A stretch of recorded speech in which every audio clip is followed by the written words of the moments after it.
తన గురించి మీకు తెలియదేముంది, మొదటి నుంచి అంతే కదా. ఆదిత్య కనిపించట్లేదన్న కోపంలో అలా అంది. అది కాదన్నయ్య, నిజంగానే తులసి ఎక్కడుందో మాకు తెలియదు. అసలు నాతో ఏం చెప్పలేదు. ఆ ఫోన్ నంబర్ నుంచి ఫోన్ చేసింది అంతే. అది చాలు సేఫ్గా ఉందని చెప్పడానికి.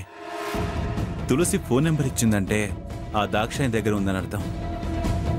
అందుకని లొకేషన్ ట్రేస్ చేయమని ఆదిత్య నాకు నెంబర్ ఇచ్చాడు. ఆదిత్య దాన్ని వెతకడం కోసం వెళ్ళాడు. మీరేం కంగారు పడకండి. ఆదిత్య తులసి దాక్షాయణి దగ్గర సేఫ్గా ఉండుంటారు. తులసి ధైర్యం గురించి మనందరికీ తెలిసిందే. అయినా ఆ దాక్షాయణి ప్రాణాలు తీసే మనిషి కాదు. ఏదో పదం అంటే పిచ్చంతే. దుర్గమ్మకి వార్నింగ్ ఇచ్చింది కదా, రాజీనామా చేస్తే ఆదిత్యని వదిలేస్తానని. దుర్గమ్మ ఆదిత్య మీద ప్రేమ కోసమైనా రాజీనామా ఇస్తుంది. దాంతో దాక్షాయణి అన్న మాట ప్రకారం ఆదిత్యని సేఫ్గా ఇంటికి పంపించేస్తుంది. వాడితో పాటు తులసి కూడా వచ్చేస్తుంది. మీరేం భయపడాల్సిన పనిలేదు. ఇదిగో ప్రియా, దుర్గమ్మకి అనుమానం రాకుండా నేను ఆదిత్య కోసం వెతుకుతున్నట్టు నటిస్తాను. మీరు కూడా తులసి కోసం వెతుకుతున్నట్టు బిజీగా తిరగండి. చాలు బావా, హింటిచ్చావు కదా, ఇక కుమ్మేస్తాను. తులసి కోసం వెతుకుతున్నట్టు నటించడమే కాదు, ఇదంతా చూసి దుర్గమ్మే తులసికి నిజంగానే ఏమీ తెలియదు అన్నట్టు నమ్మేలా నటిస్తాను. నువ్వు చూస్తూ ఉండు. ఇదిగో యాక్టింగ్ చేయి, ఓవర్ యాక్టింగ్ చేయకు. దొరికిపోతాం. దుర్గమ్మ సామాన్యురాలు కాదు. సరే బావా. సరే మరి నేను వెళ్ళొస్తాను. అలాగే అన్నయ్య. వెళ్ళొస్తాను బావా. అలాగే బావా.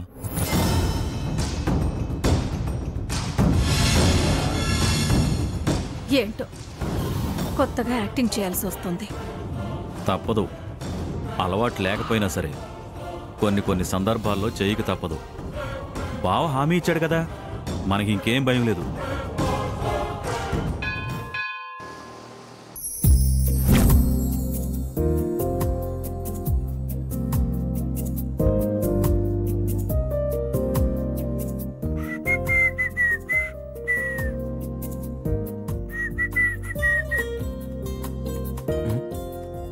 డిస్టర్బ్ చేయకు.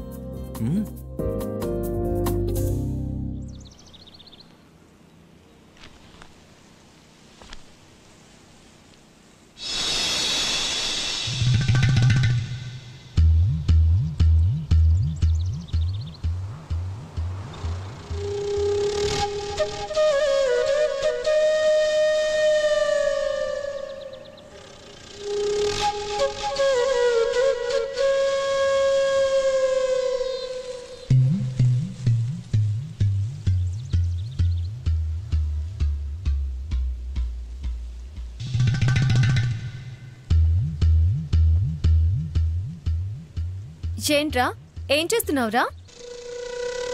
అది ఏం చేస్తున్నాను, బుక్ చదువుతున్నాను.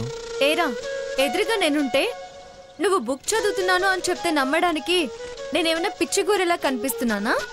హే, ఏంటి నేనేదో వచ్చి నా బుక్ నేను చదువుకుంటుంటే మధ్యలో డిస్టర్బ్ చేసి ఎరా ఏం చేస్తున్నావు అని అడుగుతున్నావు. బుక్ చదవకుండా ఏం చేస్తున్నాను అంటావు? ఏం చేస్తున్నావా? ఇదిగో ఇక్కడున్న నా నడుము మడతను చూసావు. ఏరా, చేతిలో బుక్ పట్టుకుని ఏమీ తెలియనట్టు నటిస్తే కనిపెట్టలేననుకున్నావా? నీ బుద్ధి నాకు తెలియదు అనుకున్నావా? నక్క వేషాలు వేయకు. ఏదో బావవని చనువిచ్చినంత మాత్రానా ఏంట్రా నీ ఊహలు? తిక్క ఊహలతో పిచ్చి పిచ్చి చేష్టలు చేసావనుకో, ఇక్కడున్నది తులసి, అది గుర్తుంచుకో. హలో ఆగమ్మా, అంత లేదు. ఇక్కడున్నది కూడా ఆదిత్య. అలా దొంగచాటుగా చూడాల్సిన అవసరం నాకేం లేదు. అంటే ఏంట్రా నీ ఉద్దేశం? ఉద్దేశమే ఉందే. నువ్వు నా మరదలివి, నీ దగ్గర నాకు ఫుల్ లిబర్టీ ఉంది. దొంగచాటుగా చూసే అవసరం నాకేంటే? కావాలంటే డైరెక్ట్ గా చూడొచ్చు, నో అబ్జెక్షన్. అభ్యంతరం నాకుందిరా. నా బాడీ మీద నీ స్వాతంత్రం ఏంట్రా? హలో హలో హలో, నీ బాడీ ఏంటి? నీ బాడీ, నువ్వు నాకు కాబోయే భార్యవి తెలుసా? భార్య అయ్యాక వేరు. భార్య కాకముందు నేను పరాయి స్త్రీని. పరాయి స్త్రీని అలా చూడ్డం తప్పు. ఓకే ఓకే ఓకే నువ్వన్నట్టుగా నువ్వు పరాయి స్త్రీవే. ఏంట్రా టాపిక్ డైవర్ట్ చేస్తున్నావు? నువ్వు నా నడుం చూసావా లేదా? చూసానే. చూస్తే ఏంటి ఇప్పుడు? అరే ఇలా డైరెక్ట్ గా అంటే ఎలారా? నీకు నాకు మధ్య పంచాయతీ ఎలా జరుగుతుంది? అరే మన మధ్య పంచాయతీ అంటే మన మధ్య ఎప్పటికీ పంచాయతీ రాకూడదు. ఎప్పుడు మనం హ్యాపీగా ఉండాలి. ఏది ఏమైనా నిజంగా ఖుషి సినిమానా భూమికని పవన్ కళ్యాణ్ ప్రేమించిందో లేదో తెలుసుకోవడానికి పవన్ కళ్యాణ్ కావాలనే అలా అనుంటాడు. పవన్ మనసులో ఏముందో ఏంటో తెలుసుకోవడానికి భూమిక కూడా అలాగే అడుగుంటుంది. కానీ మనకంత అవసరం లేదు కదే. ఏదేమైనా నిజం ఒప్పుకోవాలరా. నువ్వు నా నడుం చూసావా లేదా? హే చూసానే, ఒప్పుకున్నాను. ఇలా కాదు, చూడలేదు అనాలరా. సిల్లీగా ఉంటుంది. నేననే, నేను అస్సలు అబద్ధాలు. No, I'm a good boy. మొట్టనంటే మాడి పగులుతుంది. కొంటి చూపులు చూస్తూ కొంటి పనులు చేస్తూ గుడ్ బాయ్ అంట. Good boy. నీకు నువ్వు సర్టిఫికేట్ ఇచ్చుకోవడం కాదురా, సర్టిఫికేట్ నేను ఇవ్వాలి. అసలు నువ్వేనా గ్రేటా? నాకు సర్టిఫికేట్ ఇవ్వడానికి బుక్ లో అక్షరాలు చూస్తున్నట్టే చూస్తూ, పైగా నన్ను చూస్తూ నా మీద రివర్సా? నేను నిన్ను చూసానా? నో, ఛాన్సే లేదు. నేను చూడలేదు. చూసావు. నువ్వు చూడ్డం నేను చూశాను. నన్ను ఎందుకు చూసావే? ఎందుకు చూసావంటే నువ్వు నన్ను చూస్తున్నావా లేదా అని చూసాను. అంటే నువ్వు నా హ్యాండ్సమ్ పర్సనాలిటీని చూస్తే తప్పులేదు, కానీ నేను నీ బాడీలో ఒక చిన్న పార్ట్ చూస్తే తప్ప? తప్పు అని నేను అనడం లేదురా, ఎందుకు చూడ్డం అని అంటున్నాను. రెండింటికి తేడా అంటే అయినా వయసు అలాంటిదే, అప్పుడప్పుడు చూస్తుంటాం. మూసుకో.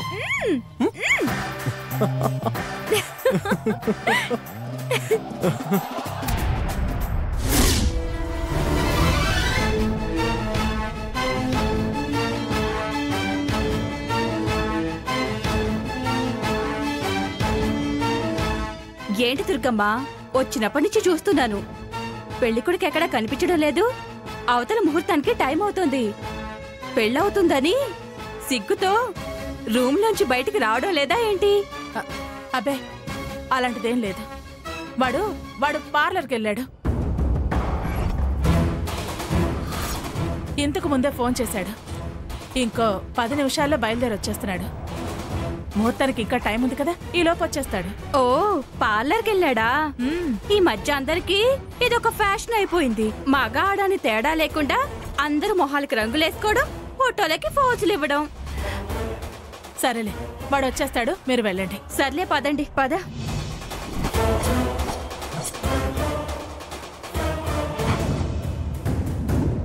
ముహూర్తం టైం దగ్గర పడుతుంది. తొందరగా ఏదో ఒకటి చేసి ఆదిత్యను విడిపించే ప్రయత్నం చెయ్యవే.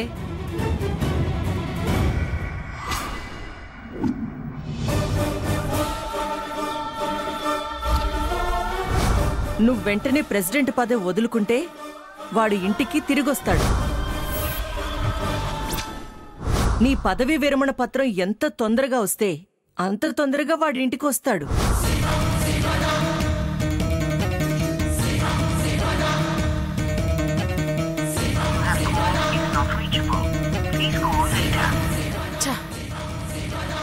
ఎన్నిసార్లు కాల్ చేసినా స్విచ్ ఆఫ్.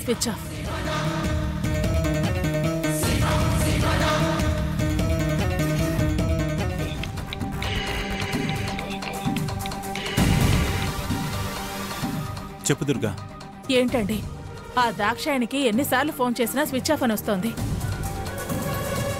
అవతల పెళ్లికొచ్చిన వాళ్ళంతా పెళ్లికొడుకెక్కడా అని ఒకటే అడుగుతున్నారు. నాకు తెలిసిన అన్ని లొకేషన్స్ వెతికాను. ఆ దాక్షాయణి ఎక్కడ కనిపించలేదు. ఇంకా మనకు టైం లేదు. ఆలస్యం చేయకుండా తను చెప్పిన కండిషన్స్కి ఒప్పుకో. అది కాదండి, తను ఫోన్ లిఫ్ట్ చేస్తేనే కదా నేను ఒప్పుకున్నానని చెప్పడానికైనా. చేస్తుందిలే, ఆవిడే పరిస్థితుల్లో ఉందో. ఫోన్ ఆన్ అయ్యాక నీ మిస్డ్ కాల్ మెసేజ్ చూస్తేనే చేస్తుంది. తను కాల్ చేసిన వెంటనే ఏమీ ఆలోచించకుండా నువ్వు ఏది చెప్తే అది చేస్తానని చెప్పే. సరే, అలాగే చేస్తాను.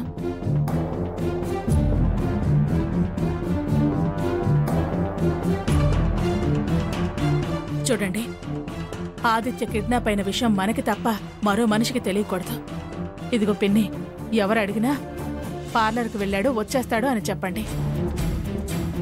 నేనేదో ఒకటి చేసి ఆదిత్య ముహూర్తం టైంకి ఇక్కడికి వచ్చేలా చేస్తాను. అందరూ జాగ్రత్తగా మేనేజ్ చేయండి, సరేనా? అలాగే దుర్గా. అలాగే అత్తయ్య.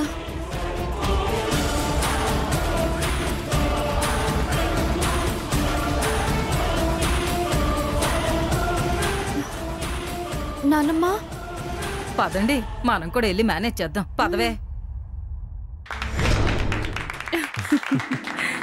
భలే చేశారు.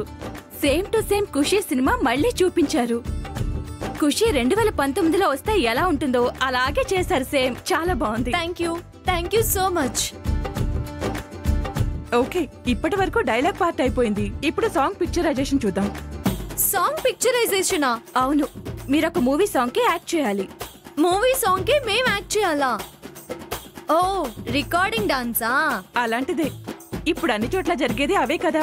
మేము పాటలకి డాన్స్ చేయడంలో సూపర్ ఫాస్ట్. ఎక్కడ డాన్స్ చేసినా ఫస్ట్ ప్రైజ్ మాకే వచ్చేది తెలుసా? అవునవును, మీ ప్రేమ మీతో ఏమైనా చేయిస్తుంది. అందుకే మిమ్మల్ని డాన్స్ చేయమంటున్నాం. సరే సరే, సాంగ్ మేం సెలెక్ట్ చేసుకోమా, మీరిస్తారా? మేమే ఇస్తాం. ఏమంటావ్రా? నేను రెడీ. నువ్వు రెడీయేరా? నువ్వెందుకు రెడీ కాదు? సందు దొరికితే చాలు ఎలా టచ్ చేద్దామా అని చూస్తూ ఉంటాం. అవును కదా? హే, మళ్ళీ ఆ మాట అంటే బాగో చెప్తున్నా. కొత్తగా టచ్ చేయడం ఏంటే?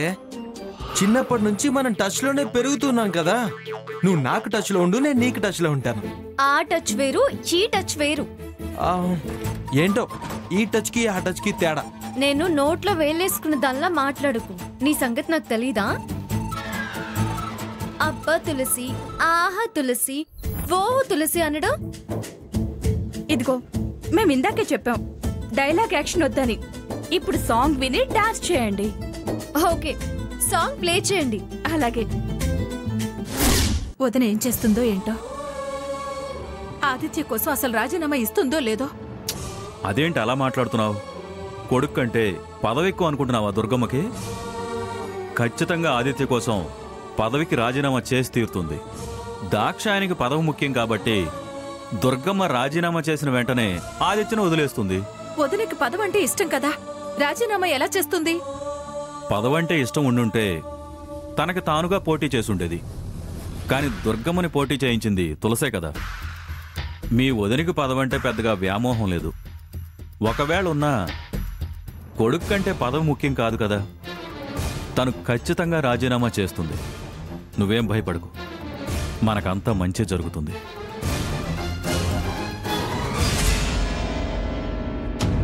ఏమే సత్యాలు, ముహూర్తానికి టైం దగ్గర పడుతుందే. పెళ్లిలో అడిగిన వాళ్ళందరికీ నువ్వు నటిస్తూ సమాధానం చెప్తున్నావు, మేము నటిస్తూ సమాధానం చెప్తున్నాం. కానీ ఇంకెంతసేపే? ముహూర్తం టైంకి ఆదిత్య రాకపోతే మన నటన అబాస్ పాలైపోతుంది. ఏదో జరిగిందని లోకమంతా తెలిసిపోతుంది. తొందరగా ఏదో ఒక నిర్ణయం తీసుకుని దుర్గ చేత రాజీనామా చేయించి ఆ దాక్షాయిని ముఖం మీద పడేయమనవే. మన ఆదిత్యను వదిలేస్తుంది. ఏదో ఒక మార్గం ఆలోచించవే సత్యాలు. నాకు తల్లో నరాలు తెగిపోతున్నాయి. ఏమవుతుందో ఏమోనని.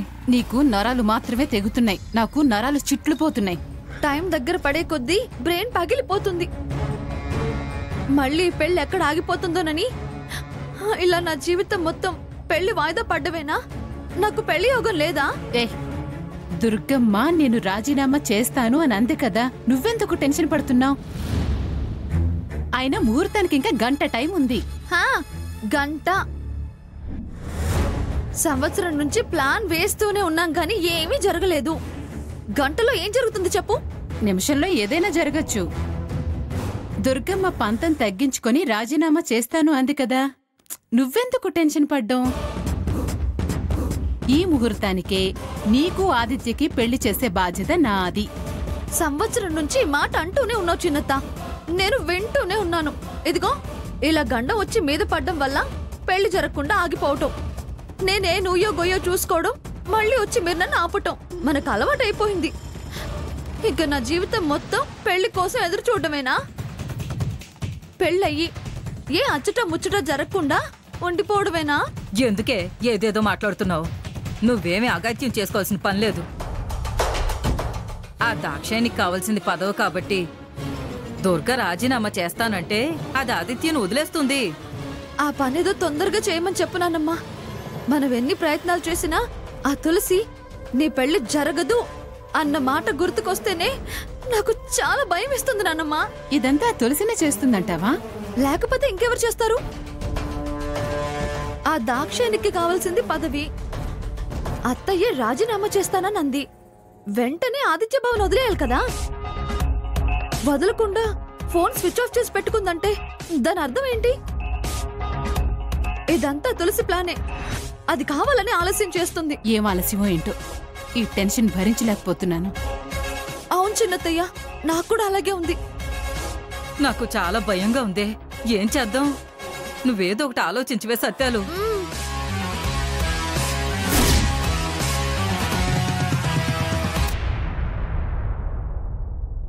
ఎక్స్క్యూజ్ మీ మేడం, మేనేజర్ గారు లేరండి.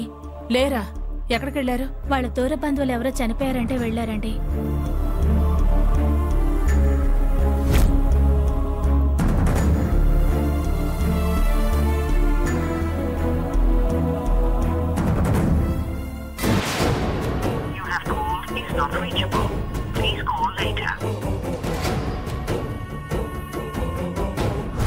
నువ్వు వెంటనే ప్రెసిడెంట్ పదవి వదులుకుంటే వాడు ఇంటికి తిరిగొస్తాడు.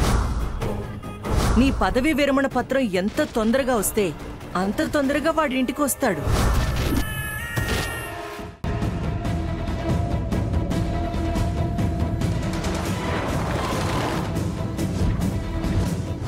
నీ కొడుకుని రక్షించుకునే బాధ్యత నీ చేతుల్లో ఉంది.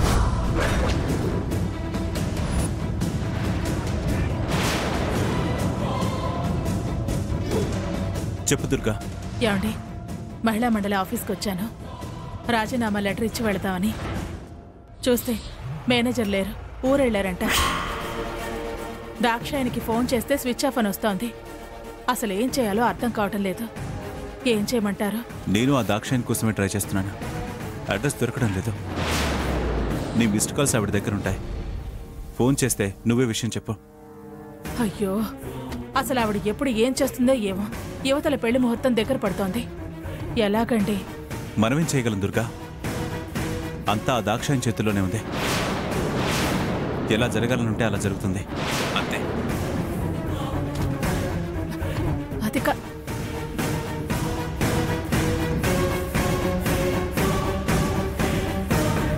భగవంతుడా, పెళ్లి సంగతి ఎలా ఉన్నా మా ఆదిత్యకి ఏం కాకుండా చూడు తండ్రి. అనవసరంగా ఆ తులసి నన్ను పోటీకి దింపి లేనిపోని చిక్కుల్లో ఇరికించింది.